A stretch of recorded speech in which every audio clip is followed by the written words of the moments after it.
Mis padres le entregaron a mi hermano $100.000 para comprarse una casa, mientras a mí me dieron nada más que desprecio y la etiqueta de fracasado.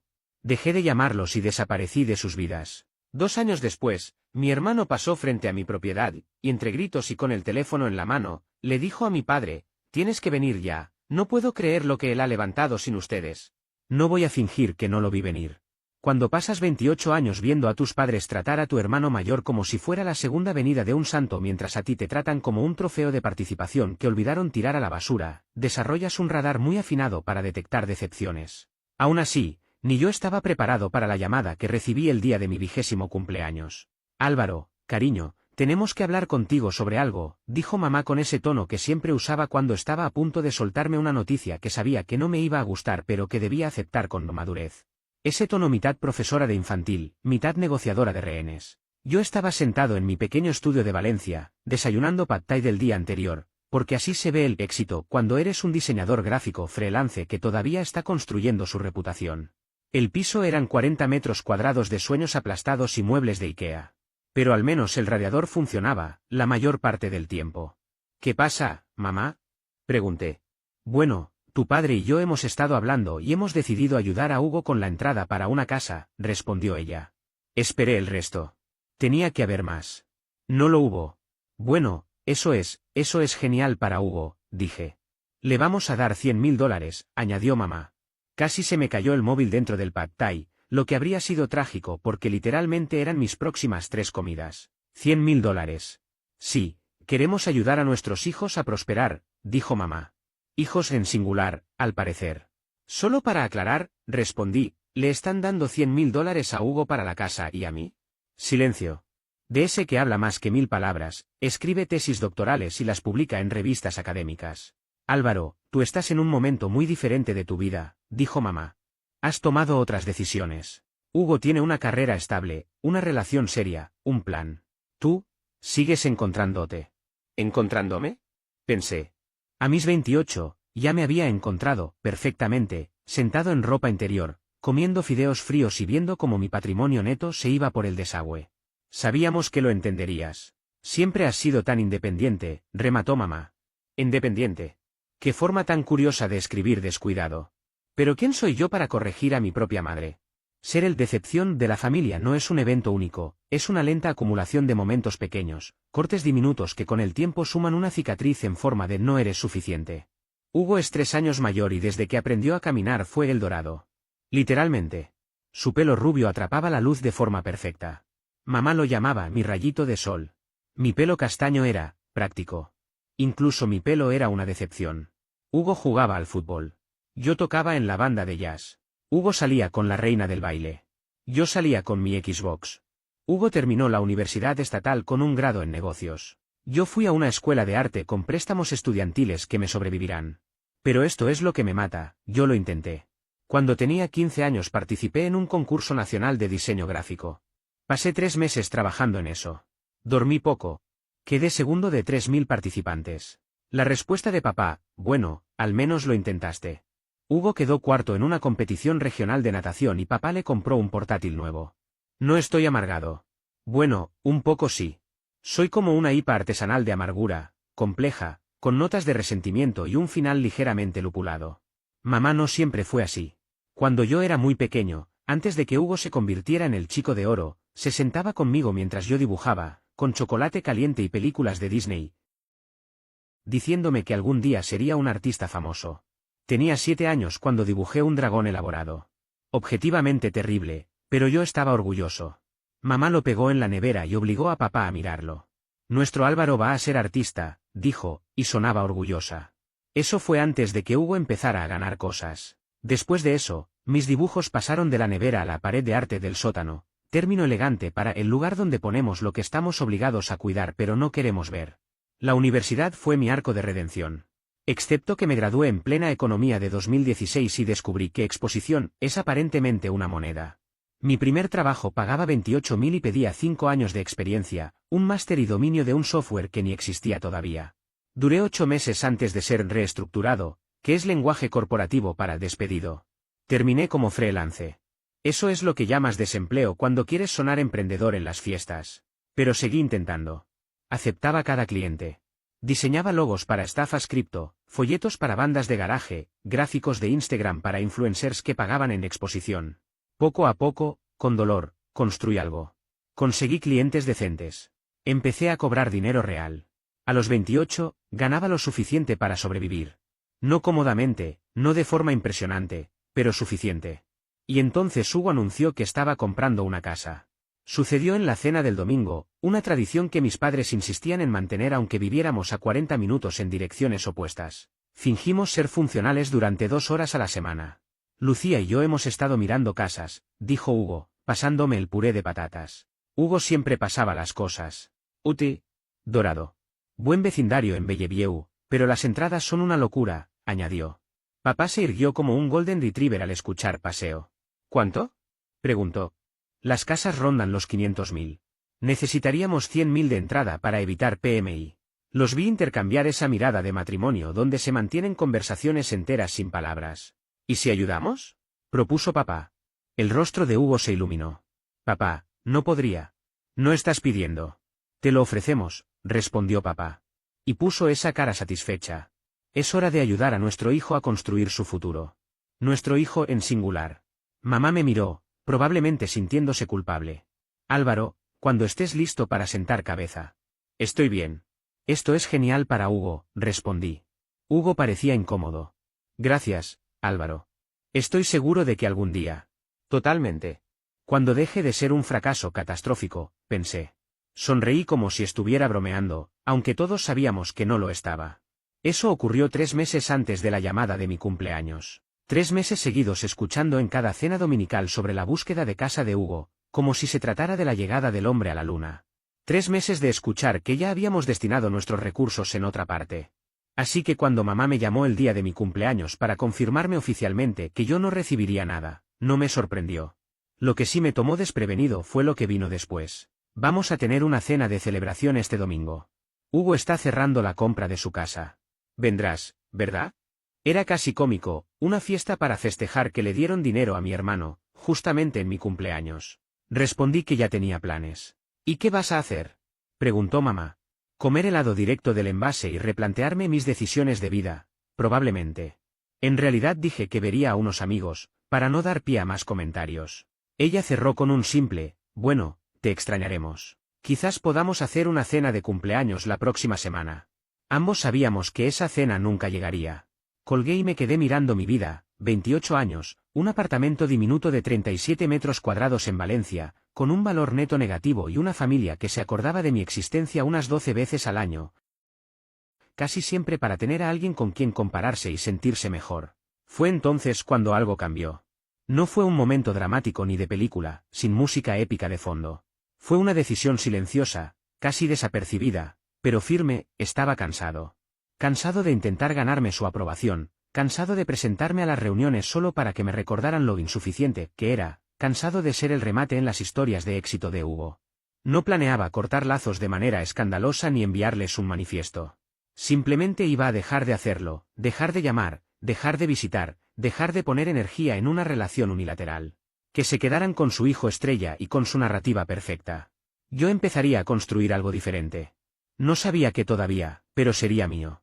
La primera semana de silencio fue extraña. Más de una vez me descubrí a punto de escribirle a mamá para mandarle una tontería, un meme o un comentario trivial sobre el clima. Era un reflejo automático de casi 3 décadas de intentar sostener un lazo que en realidad nunca existió. Para la segunda semana, me di cuenta de que tampoco me habían buscado. Ni un ¿cómo estás?, ni un te extrañamos en la cena. Nada. Silencio total. Y ese silencio me reveló más de lo que hubieran podido decir con palabras, me hizo ver cuánto pensaban en mí realmente. Hugo me envió un solo mensaje, ¿todo bien? Yo contesté, sí, muy ocupado con trabajo. Felicidades por la casa. Su respuesta fue solo un pulgar arriba. Ese fue todo nuestro vínculo fraternal. Aquí está lo que nadie te dice cuando decides cortar contacto con tu familia. Lo más difícil no es extrañarlos, sino descubrir lo poco que realmente los extrañas cuando ya no están. Pensé que sentiría un vacío enorme, una pérdida imposible de sobrellevar. Pero en lugar de eso, lo que sentí fue alivio, ligereza. Como si hubiera cargado durante años una mochila llena de piedras y, de pronto, entendiera que podía soltarla. Aunque claro, la libertad no paga el alquiler, y mi apartamento seguía siendo el mismo cubículo caro de siempre.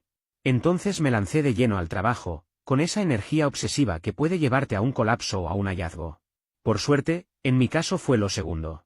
Estaba trabajando en un diseño de logotipo para una pequeña empresa de tostado de café. Nada lujoso, solo un negocio local que buscaba verse más profesional. El dueño, Julián, era un hombre de mediana edad que había dejado su empleo corporativo para perseguir su sueño de vender café artesanal para hipsters. Llevábamos semanas intercambiando revisiones. Su instrucción siempre era contradictoria: quiero que se vea auténtico pero moderno, rústico pero limpio, llamativo pero sutil. Traducido: no tengo idea de lo que quiero, pero sabré que está mal cuando lo vea. En la revisión número 17 algo hizo clic. Creé un diseño simple, casi brutal en su minimalismo, con líneas limpias y espacios en blanco que capturaban exactamente lo que él buscaba transmitir. Esa misma noche, a las 11, Julián me llamó. Álvaro, este es el diseño. Exactamente lo que necesitaba. ¿Cuánto te debo? Le había cotizado 800 euros al inicio, lo cual ya era poco para la cantidad de horas invertidas. Pero por alguna razón me detuve antes de responder. Quizás era la satisfacción de haber dado en el blanco, o la rabia acumulada de tantos años infravalorado, o simplemente el hartazgo de siempre cobrar de menos. 1200, dije, esperando que pusiera objeciones. Hecho, contestó sin dudar. Y además estoy por abrir un segundo local el año que viene. ¿Te interesaría encargarte de toda la identidad visual? Cartelería, menú, empaques, todo. Traté de sonar calmado. Sí, podría encajar en mi agenda. Perfecto. Estaba pensando en unos 15.000 por el paquete completo. ¿Te parece? Casi me atraganto con mi propia saliva. 15.000 euros era más de lo que había ganado en los últimos 4 meses juntos. Apenas pude contestar. Eso funciona. Cuando colgamos, me quedé sentado en mi apartamento, mirando la pared, asimilando lo que acababa de pasar. 15.000 euros por hacer un trabajo que me gustaba, para un cliente que valoraba lo que creaba. Fue una mezcla de validación y venganza. Ese proyecto abrió la puerta a otro, y después a 3 más. Descubrí que cuando dejas de gastar tu energía intentando obtener la aprobación de tus padres, te sobra mucho más para hacer buen trabajo. En 6 meses había duplicado mis ingresos. No era rico, pero al menos podía hacer la compra sin revisar mi saldo en el banco cada 2 minutos. Y lo mejor, dejé atrás aquel cubículo opresivo y me mudé a un apartamento de una habitación con espacios separados. Algo tan simple, pero que para mí fue una auténtica revolución. Al principio quise darme un pequeño lujo, algo que simbolizara un cambio real en mi vida. Compré un sofá nuevo, y no uno barato rescatado de anuncios de segunda mano. Era una tontería para muchos, pero para mí representaba un paso enorme. Por primera vez sentía que podía escoger algo por mí mismo, sin herencias, sin favores, sin la sombra de mi familia decidiendo. Con el paso de los meses, me sorprendí a mí mismo. Llegado el 9º mes después del quiebre familiar, comencé a notar una sensación rara, casi desconocida. Despertaba sin ese peso insoportable en el pecho. Mi vida estaba lejos de ser perfecta, pero era mía, y de pronto eso era suficiente para sentirme satisfecho. La calma no era absoluta, pero sí diferente, como una especie de paz que nunca había tenido. Decidí inscribirme en un gimnasio. Puede sonar al cliché clásico de alguien que acaba de salir de una ruptura, solo que en mi caso no se trataba de una pareja, sino de mi propia familia. Y aunque era más triste en cierto sentido, también resultaba liberador. Poner mi cuerpo en movimiento me ayudaba a soltar una parte de la rabia. La furia, convertida en disciplina, se transformaba en una energía nueva que me impulsaba. Me hacía sentir que estaba construyendo algo distinto, que al menos cuidaba de mí. Descubrí incluso que la rabia era el mejor suplemento preentrenamiento que podía existir. En el mes 10, en una de esas tardes en que me refugiaba en cafeterías para trabajar con mi portátil, apareció Lucía en mi vida. Ella estaba sentada en la mesa de al lado, concentrada en su computadora, y pronto terminamos conversando por algo tan simple como la pésima conexión de wifi del lugar. Esa charla ligera se convirtió en una especie de desahogo compartido. Resultó que ella también lidiaba con los problemas de ser autónoma, igual que yo. Era redactora y tenía esa misma energía de lucha constante, ese instinto de supervivencia que reconocí de inmediato porque yo lo tenía también. Desde entonces empezamos a coincidir. Al principio eran encuentros para trabajar juntos en distintas cafeterías, luego en bibliotecas y, con el tiempo, en los propios apartamentos. Durante semanas todo fue una especie de sociedad silenciosa contra la soledad del freelance. No había romance todavía, solo la complicidad de 2 personas que entendían lo difícil que era sostenerse en pie sin una red de apoyo. Pero una noche, trabajando en su casa hasta tarde, rompió esa barrera con unas pocas palabras. Me gustas, ¿sabes? Me quedé inmóvil. Era como si me hubieran hablado en un idioma que desconocía. Siempre había sido torpe para expresar emociones, y lo único que pude hacer fue congelarme. Ella, en lugar de incomodarse, se rió de mi cara de pánico y añadió con calma. No tienes que contestar nada. Solo quería que lo supieras. Ese gesto, esa naturalidad, me desarmó. 2 semanas más tarde ya estábamos saliendo. Con el tiempo comprobé que Lucía no solo era divertida y ambiciosa, sino que también comprendía mi silencio cada vez que se mencionaba a la familia. No me obligaba a dar explicaciones incómodas ni a inventar excusas. Y cuando finalmente le conté la verdad, cuando puse sobre la mesa lo de los $100.000 y aquella llamada en mi cumpleaños, simplemente sacudió la cabeza y me dijo: «Eso está mal. Lamento mucho que te lo hayan hecho». No trató de justificar, no añadió frases tibias como «seguro tenían sus razones» o «quizá lo hicieron porque te quieren a su manera». Solo validó lo que yo había sentido siempre, que aquello era una injusticia. Fue una validación tan simple que me resultó revolucionaria. Un año después de haber cortado toda comunicación con mis padres, estaba en un brunch con Lucía. Los dos reíamos todavía medio resacados de la noche anterior, cuando mi teléfono empezó a sonar. Era mamá.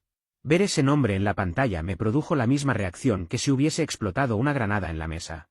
¿Vas a contestar?, me preguntó ella, arqueando las cejas. No lo sé, respondí.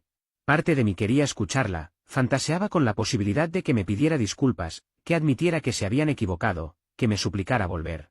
Pero en el fondo de mí sabía que eso nunca iba a pasar. Así que dejé que entrara en el buzón de voz. Minutos después escuché el mensaje. Álvaro, cariño, soy mamá. Hace tanto que no sabemos de ti. Tu padre y yo estamos preocupados. Hugo también lo está.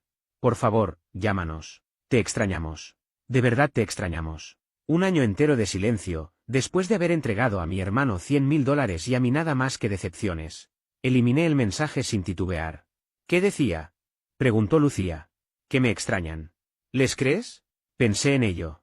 ¿De verdad mi madre me echaba de menos? Tal vez, pero de una forma superficial.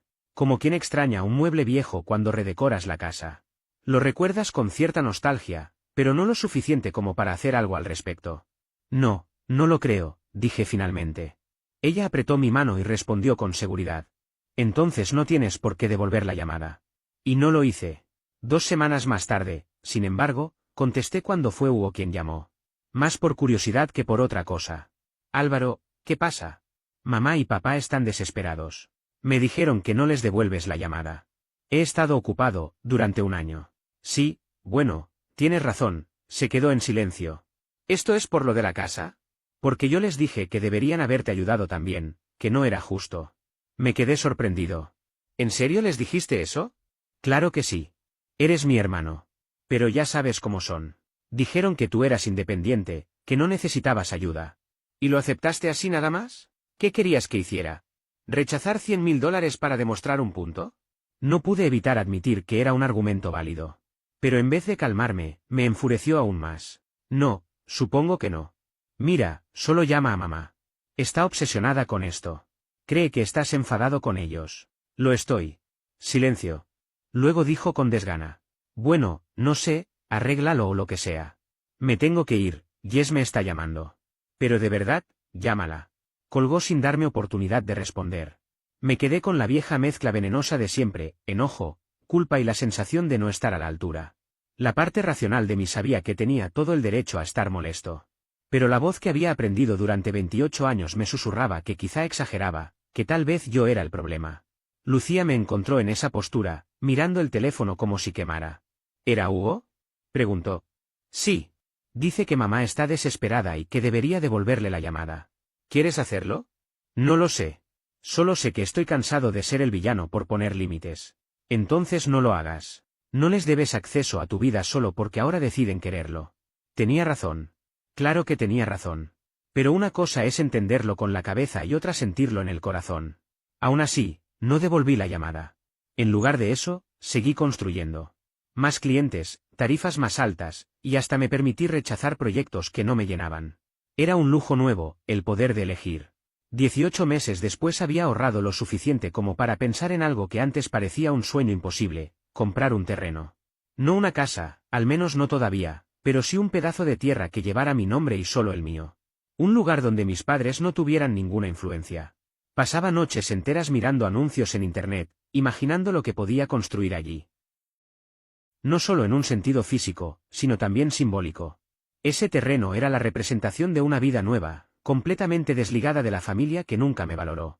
Lo que no sabía era que ese sueño estaba a punto de crecer más de lo que jamás hubiera imaginado. Y que mi hermano, sin proponérselo, pasaría por ese terreno, se detendría y terminaría llamando a mi padre entre gritos. Pero esa parte de la historia vendría más adelante. El descubrimiento del lugar, al principio, fue un accidente absoluto. No había salido con la intención de buscar nada aquel día. Lucía y yo habíamos decidido, de forma repentina, conducir hasta las montañas y recorrer los senderos junto al río, en una de esas escapadas de fin de semana en las que uno siente la necesidad de ver árboles mucho más altos que cualquier edificio de la ciudad. Llevábamos saliendo alrededor de 6 meses y la relación ya había alcanzado esa etapa en la que la comodidad empieza a pesar más que la apariencia, ese punto en el que dejas de fingir que no roncas. Durante el camino de regreso, cometimos un error de ruta monumental. El GPS perdió la señal y Lucía, con un mapa de papel entre las manos, parecía estar guiándonos como si fuéramos exploradores de otro siglo. Terminamos en una carretera secundaria, a unos 40 minutos de Valencia, un tramo olvidado que probablemente no había visto mantenimiento desde hacía décadas. Creo que estamos perdidos, dijo ella, con una calma que contrastaba con lo evidente. No estamos perdidos, estamos de aventura, le respondí, intentando sonar optimista mientras comprobaba por enésima vez que no tenía cobertura y reconocía por segunda ocasión el mismo granero abandonado que ya habíamos pasado. De pronto, al girar una curva, apareció ante nosotros un terreno de unas 5 hectáreas. La hierba estaba crecida y, a duras penas, entre las zarzas, se alcanzaba a distinguir un cartel pintado a mano que decía «Se vende». Detrás del terreno corría un arroyo y enormes abetos de años se erguían como guardianes naturales. La vista era tan imponente que entendí, en un instante, por qué la gente dedica poemas enteros a la naturaleza. Era completamente poco práctico, el camino de acceso apenas podía llamarse entrada, no había casa, ni servicios, ni instalaciones básicas. Habría que invertir miles solo para hacerlo habitable. Sin embargo, estacioné el coche. ¿Qué haces?, preguntó Lucía, sorprendida. Quiero verlo de cerca. Álvaro, esto parece la escena inicial de una película de terror, pero yo ya estaba caminando por lo que alguna vez debió ser la entrada. Al avanzar, el lugar resultaba aún más especial, silencio lleno de sonidos diminutos, aves escondidas en los árboles, el murmullo del agua en la distancia. Y ahí, de pie, sentí algo que hacía mucho tiempo no me invadía, posibilidad. Tomé una foto del número del cartel, apenas legible, con la idea de llamar cuando recuperara señal. ¿Hablas en serio con esto?, me dijo Lucía cuando regresé al coche. Quizás. Aunque dudo que pueda pagarlo. Deberías llamar. Y lo hice. A la mañana siguiente, todavía cansado y con el olor del campamento impregnado en la ropa, marqué el número. Al otro lado contestó un hombre de voz áspera, se llamaba Ramón y debía rondar los 70. ¿Está interesado en la propiedad?, preguntó. Tal vez. ¿Cuánto pide por ella? 45.000. Me quedé en silencio unos segundos. 5 hectáreas por esa cantidad. Ramón me explicó que el terreno no era edificable tal como estaba, necesitaba pozo séptico, tendido eléctrico, conexión de agua. Había pertenecido a su familia desde los años 50, pero ya no podía hacerse cargo. Le ofrecí 30.000, aunque sabía que era arriesgado. Hijo, la cifra es 45.000 porque es lo que necesito. Entre impuestos y gastos médicos, no puedo bajarla. Lo entendí. No podía reprocharle a un hombre mayor que buscara cubrir sus necesidades. Colgué algo decepcionado, me faltaban 13.000, y esa diferencia era tan inalcanzable como si fueran 1.000.000. Aún así, no lograba dejar de pensar en ese lugar. Lo soñaba.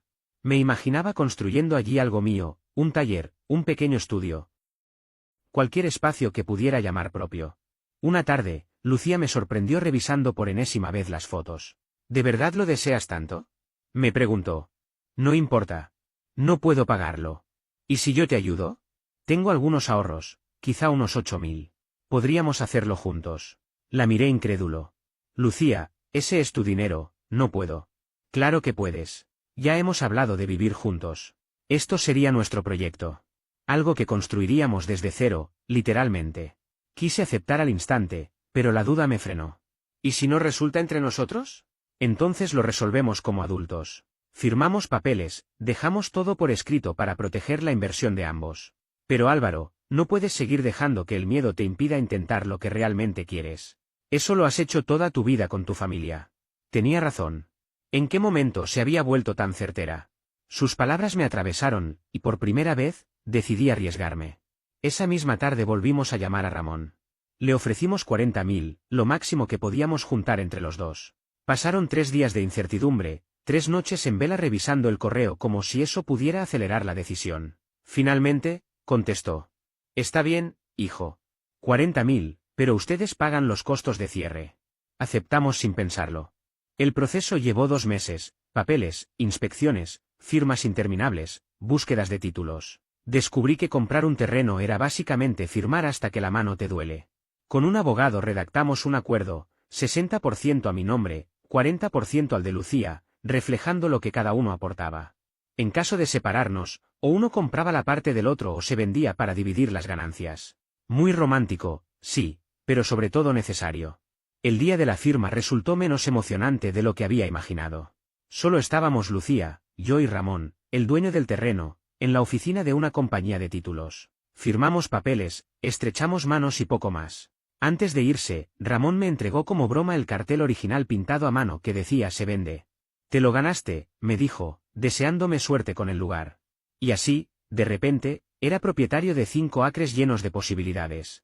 Me quedé de pie después de que se marchara, con la escritura en las manos, sintiendo una emoción que no experimentaba desde que de niño dibujaba dragones, orgullo. Los primeros meses se fueron solo en limpieza. Lucía y yo íbamos los fines de semana a arrancar zarzas, recoger basura que otros habían dejado y ordenar un poco el terreno. El trabajo era duro, de esos que te dejan dolorido y con las manos llenas de tierra, pero al mismo tiempo había una satisfacción extraña que me empujaba a seguir. Al principio pensé en algo pequeño, hice bocetos de una cabaña sencilla, tal vez de unos 800 pies cuadrados, nada lujoso, algo que pudiera levantar yo mismo con ayuda de tutoriales de YouTube y pura terquedad. Pero después se me ocurrió algo mejor. Uno de mis clientes era un arquitecto joven, Ignacio, especializado en viviendas sostenibles. Le hablé del terreno durante un café y se emocionó en cuanto lo escuchó. Me dijo con entusiasmo. ¿Y si lo convertimos en un proyecto de muestra? Su idea era clara, él diseñaba, yo me encargaba de crear todo el material gráfico y de marca para su firma a cambio. Documentaríamos cada paso de la construcción para usarlo en nuestros portafolios. No se trataba de hacer algo ostentoso ni caro, sino práctico, eficiente y sostenible. Ignacio lo resumió así: demostrar que no se necesita un regalo de $100.000 de tus padres para tener algo hermoso. Ese comentario me golpeó directo, porque él conocía mi historia. Para ese entonces, muchos de mis amigos cercanos también lo sabían. Durante los siguientes 6 meses diseñamos juntos una cabaña de unos 600 pies cuadrados con dormitorio en altillo, baño seco, recolección de agua de lluvia y paneles solares. No lo hicimos por querer ser pioneros ambientales, sino porque era más barato que pagar la instalación de todos los servicios públicos. El presupuesto total era de $65.000, incluyendo permisos y materiales. Yo tenía ahorrados unos 15.000 además de lo que ya había invertido en el terreno. Lucía aportó otros 10.000 y lo restante lo cubrí con un préstamo de construcción pequeño, con intereses que me daban mareos, pero que podía asumir. Iniciamos las obras en primavera. Contraté a un constructor para la base y la estructura, porque eso escapaba de lo que podía aprender por mi cuenta. El resto lo hice yo, por las noches y fines de semana, aprendiendo mientras avanzaba. Lucía ayudaba cuando podía, sobre todo pintando y dando los toques finales. Mi amigo Julián, dueño de una cafetería, se presentó algunos sábados con un grupo de sus empleados, gente que sabía manejar herramientas y que con gusto colaboraba a cambio de cerveza y pizza. Fue el trabajo físico más exigente de mi vida. Perdí 7 kilos, mis manos se llenaron de callos sobre callos y descubrí que la construcción es 90% resolver problemas y 10% maldecir. Pero, poco a poco, con esfuerzo y paciencia, la cabaña empezó a tomar forma. Al llegar el otoño, 18 meses después de haber dejado de hablar con mi familia, la cabaña estaba lista. Pequeña, sencilla, desconectada de la red, pero completamente mía. Bueno, un 60% mía, pero eso no le quitaba valor. Ignacio tomó fotografías para su portafolio y las imágenes eran espectaculares, la luz dorada atravesando los árboles y la cabaña luciendo como salida de una revista de arquitectura, a pesar de haber costado una fracción de lo que valió la casa de Hugo. Subí una foto a Instagram, la primera vez que compartía algo del proyecto, solo la cabaña desde afuera, sin dar contexto, con la frase "construí esto". Orgulloso de ello. En una hora tuvo más likes que cualquier publicación anterior. Al día siguiente, un blog local de diseño me contactó para hacer un reportaje. En una semana, 3 potenciales clientes se habían comunicado conmigo para pedirme proyectos similares. Y entonces, en medio de todo eso, Hugo se enteró. Volvía de una excursión con sus amigos, tomó un desvío equivocado, el mismo que Lucía y yo habíamos tomado una vez, llegó hasta el camino de tierra, reconoció mi coche en la entrada y se detuvo. Caminó hasta la cabaña y lo vio. Fue en ese momento cuando llamó a papá. «Tienes que venir ya mismo a ver esto», le gritaba al teléfono con tal fuerza que yo lo escuché desde dentro, mientras instalaba las manijas de los muebles. Salí y lo encontré parado frente a mi cabaña, con el móvil en la oreja, mirándola como si fuera una nave espacial. Nuestros ojos se cruzaron. «Te llamo luego», le dijo a papá, colgando enseguida. Luego me soltó: «Oye, Álvaro, ¿qué demonios es esto?». Miré la cabaña, mi pequeño refugio de 600 pies cuadrados, que en el fondo era también mi mensaje de rebeldía contra las expectativas familiares. «Esto», respondí, «es mío». Hugo siguió observando, sin mirarme a mí, solo a la cabaña. «¿Tú construiste esto?», preguntó incrédulo. «Con ayuda, sí». «¿Cómo?». «Si estabas arruinado, viviendo en un cubículo y comiendo fideos instantáneos». «Eso fue hace 2 años, Hugo. Pero papá me dio $100.000 y tú no tenías nada». «¿Cómo lo lograste?». «Resulta que cuando dejas de gastar toda tu energía intentando conseguir la aprobación de quienes nunca se interesaron, puedes lograr cosas de verdad». Su expresión cambió a la defensiva. «Eso no es justo, ¿o sí?». «¿Cuándo fue la última vez que mamá o papá preguntaron por mi trabajo?». «¿Por mi vida?». Él no contestó. Solo quedó en silencio. «Compré esta tierra por 40.000, le dije, mirándolo directo a los ojos. Construí la cabaña con apenas 65.000. La mayor parte del trabajo la hice yo solo, sin ayudas ni favores. Solo era cuestión de aprender, equivocarme y seguir adelante». Cuando Hugo llegó y vio el lugar, se quedó impactado, como si no pudiera creerlo. «Álvaro, no lo sabía», me dijo, con la voz temblorosa. «Creía que seguías estancado, que todavía eras la decepción de siempre». En ese momento, Lucía salió de la cabaña. «¿Todo bien?», preguntó con cautela. «Lucía. Este es mi hermano Hugo». «Hugo, ella es Lucía», les presenté. Se dieron la mano con cierta incomodidad, y él la siguió con la mirada mientras volvía a entrar. Luego, sin rodeos, me lanzó: «¿Compraste un terreno y levantaste esto con tu novia?». «No solo eso. Formalizamos todo con acuerdos legales, todo en regla. Se llama planificación, responsabilidad, esas cosas que papá aseguraba que yo no tenía». Él bajó la mirada. «Yo les dije que deberían apoyarte también, pero lo acepté de todas formas. ¿Qué otra opción tenía? ¿Pensar que no era justo? ¿Ponerme en tu lugar por una vez?». Hugo sacó el teléfono de golpe. «Voy a llamar a papá. Tiene que ver esto». «No lo hagas», le advertí. Pero ya estaba marcando. «Papá, estoy en la casa de Álvaro. Tienes que venir». 32 minutos después, la camioneta de papá apareció en el camino. Mamá bajó primero, visiblemente confundida.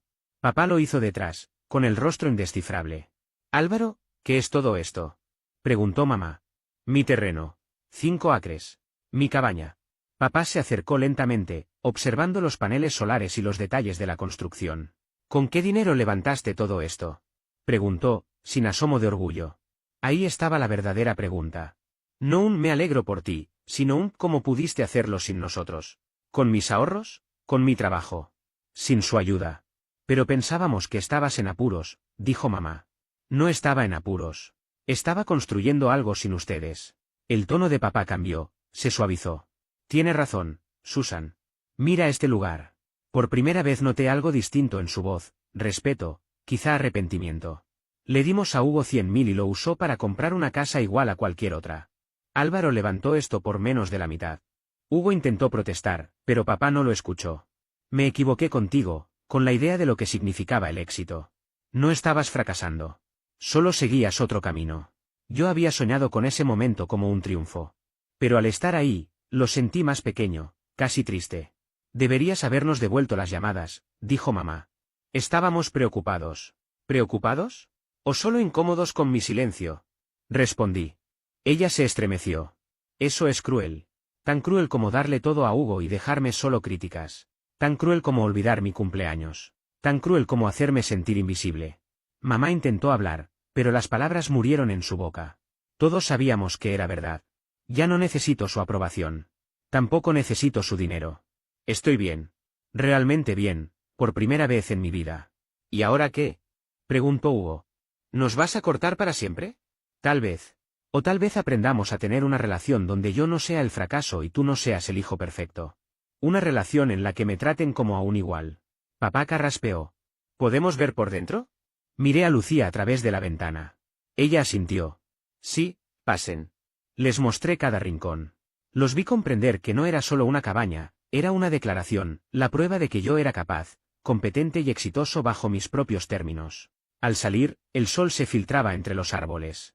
Necesito pensar si realmente los quiero de vuelta en mi vida, dije con firmeza. Y si los acepto, será bajo mis condiciones, respeto, límites claros.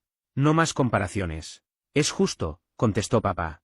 Mamá parecía querer discutir, pero permaneció callada. Hugo se quedó un momento más después de que ellos se fueron. Lo digo en serio esta vez, Álvaro. Perdón por no haberlo visto antes. Gracias, respondí, y lo dije con sinceridad. Lucía salió, me rodeó con su brazo y preguntó. ¿Cómo te sientes? ¿Cansado? Cansado, aliviado, triste y orgulloso a la vez. Todo junto. Es normal. Hoy lo hiciste bien. Nos sentamos en el porche, viendo cómo la luz se apagaba lentamente. Ahí estaba yo, con mi terreno, mi cabaña y mi vida, construida desde la nada, pese a todo. Quizá algún día encontraríamos la forma de ser una familia de verdad. Pero esa noche, lo único que quería era disfrutar de lo que había levantado. No solo la cabaña, todo lo que representaba.